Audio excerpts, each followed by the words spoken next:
India জোটের সমস্ত শরিক দল তারা কিন্তু পার্লামেন্টের অধিবেশন কক্ষের বাইরে বিক্ষোভ দেখাচ্ছেন। বিজেপির যে জনপ্রিয়তা উত্তরবঙ্গে রয়েছে সেই জনপ্রিয়তাতে ভাগ বসাতে চাইছে তৃণমূল কংগ্রেস। স্পেশাল ইন্টেন্সিভ রিভিশনের পর বাংলায় অর্থাৎ এই পশ্চিমবঙ্গে নির্বাচন হলে বিজেপি 50টা আসনের নিচে নেমে যাবে। এসআইআর এর লড়াইয়ে প্রথম থেকেই শাসক দল তৃণমূল কংগ্রেস অ্যাডভান্টেজ থেকে শুরু করেছে, যেখানে বিরোধী রাজনৈতিক দলগুলো তুলনামূলকভাবে এখনো কিন্তু সেভাবে ছাপ ফেলতে পারে। এইভাবে বারবার জেলাটাকে যে চাষ করা, বারবার ফিজিক্যাল মুভমেন্ট করে, এইটা কিন্তু তৃণমূল কংগ্রেস একেবারে সিপিআইএম তথা বামপন্থীদের কায়দায় করছে। বাংলার স্বার্থ রক্ষার্থে বাঙালির যে প্রকল্প মানুষকে আরো উপকৃত করবে, সেই প্রকল্পগুলো রয়েছে, সেগুলো কতটা পাচ্ছে মানুষ একেবারে সরেজমিনে দেখতে চাইছেন মমতা বন্দ্যোপাধ্যায়। নমস্কার, অ্যাকশন রিয়াকশনে আপনাদের সবাইকে স্বাগত জানাচ্ছি। আমি রিক রয়েছি আপনাদের সঙ্গে।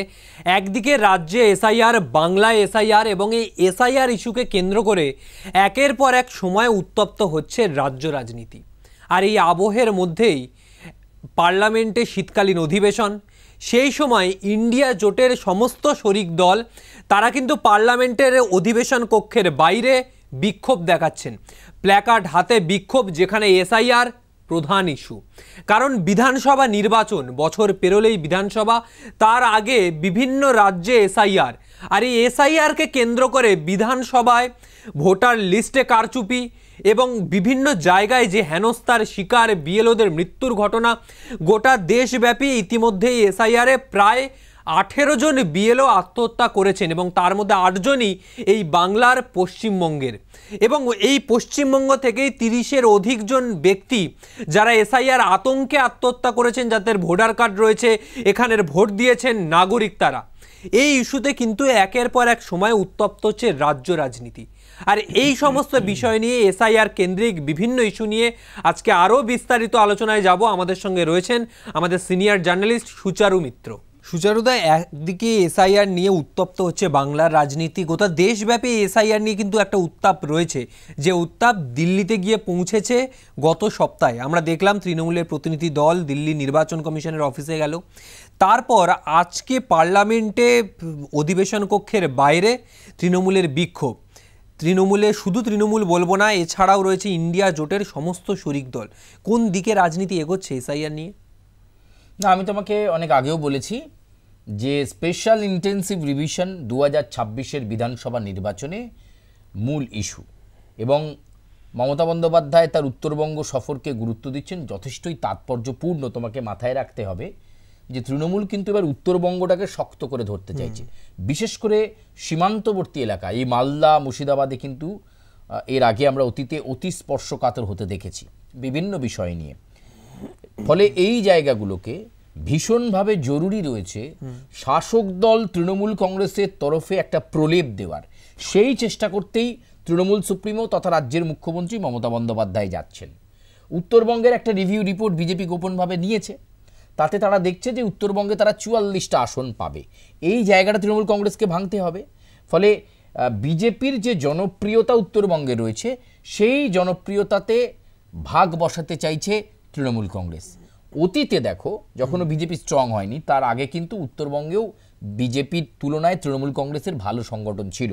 রবীন্দ্রনাথ ঘোষ এরা একটা সময় তৃণমূল কংগ্রেসকে অনেককে ফিল দিয়েছে, অনেক বেশি জায়গা দিয়েছে। কোথাও না কোথাও সেটা সাংগঠনিক দ্বন্দ্ব হতে পারে, তৃণমূলের ইনার ফাইট হতে পারে, এই সমস্ত কারণে তৃণমূলের জনপ্রিয়তা সেখানে কিছুটা কমে এবং সেই জায়গাটা ভারতীয় জনতা পার্টি নেয়।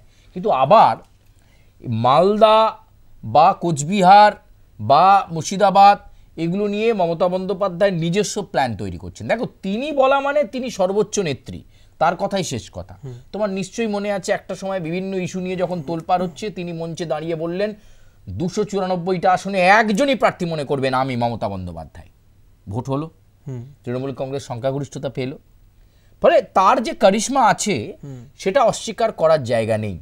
মমতা বন্দ্যোপাধ্যায়ের যে জনপ্রিয়তা আছে সেটা অস্বীকার করার জায়গা নেই। ফলে এই জায়গায় দাঁড়িয়ে আবার তোমায় বলছি, তৃণমূল কংগ্রেস কিন্তু অত্যন্ত ভয়ঙ্করভাবে উত্তরবঙ্গ পুনরুদ্ধারে নেমেছে, এবং যদি উত্তরবঙ্গের ভোট ব্যাংক, সাংগঠনিক দ্বন্দ্ব, ইনার ক্ল্যাশকে কাটিয়ে তৃণমূল কংগ্রেস আগের ছন্দে ফিরে যায়, তাহলে আমি তোমাকে বলছি বিজেপি সাংগঠনিক রিপোর্ট যাই থাকুক না কেন, তৃণমূল কিন্তু ফাঁকা করে দেবে। অনেক বিশেষজ্ঞরা এই মুহূর্তে বলতে শুরু করেছেন যে স্পেশাল ইন্টেন্সিভ রিভিশনের পর বাংলায় অর্থাৎ এই পশ্চিমবঙ্গে নির্বাচন হলে বিজেপি 50টা আসনের নিচে নেমে যাবে। অভিষেক বন্দ্যোপাধ্যায়, মমতা বন্দ্যোপাধ্যায় বিজেপিকে 50টা আসনের নিচে নামিয়ে আনবে। ফলে মুখে বিশ্লেষকরা সে কথা বলছেন এমনটা নয়, তারাও সেটা অনুধাবন করতে পারছেন। এবং এই মুহূর্তে মমতা বন্দ্যোপাধ্যায়ের রাজনৈতিক সফর মানে এখনো নির্বাচন হতে বেশ কয়েকটা বাকি। Model of code of conduct এখনো অ্যানাউন্স হয়নি, আদর্শ নির্বাচন আচরণ বিধি অ্যানাউন্স হয়নি, এসআইআর পর্ব চলছে। এখানে মমতা বন্দ্যোপাধ্যায়ের রাজনৈতিক সফর এবং সেখানে 15 বছরের খতিয়ান মমতা বন্দ্যোপাধ্যায়ের নেতৃত্বাধীন তৃণমূল কংগ্রেস সরকার ঠিক কি করতে পারলো, কোন কোন প্রকল্পে কি কি করতে পারলো, কোথায় তারা পারলো না, কোথায় কেন্দ্রীয় প্রকল্প সাহায্য করলো না, সেই কেন্দ্রীয় বঞ্চনার অভিযোগকে আবার তুলে আনা, এই কাজটা কিন্তু অত্যন্ত সুচতুরভাবে এবং অত্যন্ত ডিজাইন করে মমতা বন্দ্যোপাধ্যায় কিন্তু এই উত্তরবঙ্গ সফরে রাখবেন। তুমি নিশ্চিত থাকো 15 বছরের খতিয়ান যেমন তিনি টানবেন, একই সঙ্গে কেন্দ্রীয় বঞ্চনার কথা তিনি বারবার বলবেন। এটা খুব পরিষ্কার। যখনই নির্বাচন আসে তিনি কিন্তু এই বিষয়গুলোকে সামনে রাখেন। এক্ষেত্রে এমন অনেক প্রকল্প রয়েছে যে প্রকল্পগুলো হয়তো কেন্দ্রীয় প্রকল্পের সাহায্য পেলে একটা সেই জেলাটা বা সেই সংশ্লিষ্ট গ্রামটা অন্য মাত্রায় যেতে পারত, সেটা আটকে রয়েছে। এই ধরনের চাঞ্চল্যকর অভিযোগ আবার তুমি মমতা বন্দ্যোপাধ্যায়ের কণ্ঠে শুনতে পাবে। ফলে আমি তোমাকে বলছি এসআইআর এর লড়াইয়ে প্রথম থেকেই শাসক দল তৃণমূল কংগ্রেস অ্যাডভান্টেজ থেকে শুরু করেছে, যেখানে বিরোধী রাজনৈতিক দলগুলো তুলনামূলকভাবে এখনো কিন্তু সেভাবে ছাপ ফেলতে পারে। একদমই। আমরা যদি নদিয়ার কথা বলি বা মুর্শিদাবাদ বা তারপরে মালদা, আমরা দেখলাম যে গত লোকসভা নির্বাচনে মালদায় 2টি মাত্র লোকসভা কেন্দ্র, একটিতেও জিততে পারলো না তৃণমূল।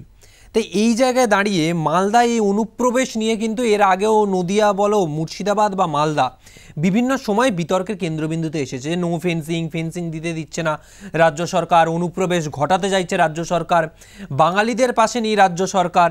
আর এই সময় এসআইআরের সময় সেই অনুপ্রবেশ যেখানে একসময় কথা উঠেছিল, এখন বাংলা বা বাঙালি এটাই কিন্তু প্রধান ইস্যু হয়ে দাঁড়াচ্ছে তৃণমূলের। ফলে মালদা সফর কিন্তু অত্যন্ত গুরুত্বপূর্ণ এই জায়গায় দাঁড়িয়ে।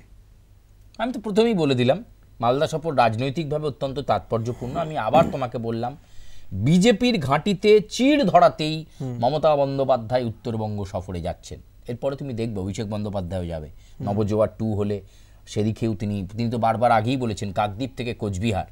ফলে তার আগে হয় না জমি ফসল কেমন হচ্ছে সেটা দেখতে যখন অভিষেক বন্দ্যোপাধ্যায় যাবেন, তার আগে মাটিটা কর্ষণ করে দিয়ে আসবেন মমতা বন্দ্যোপাধ্যায়। এবং উত্তরবঙ্গের মানুষকে এইগুলোই মনে করাতে চাইবেন যে আমরা যদি সেখানে নির্বাচিত প্রতিনিধি থাকতাম, তৃণমূল কংগ্রেসের এমএলএ যদি বেশি করে উত্তরবঙ্গের দিকে থাকতো, তাহলে প্রভূত উন্নয়ন হতো। কেন হয়নি না, ভারতীয় জনতা পার্টির নির্বাচিত প্রতিনিধিরা রয়েছেন।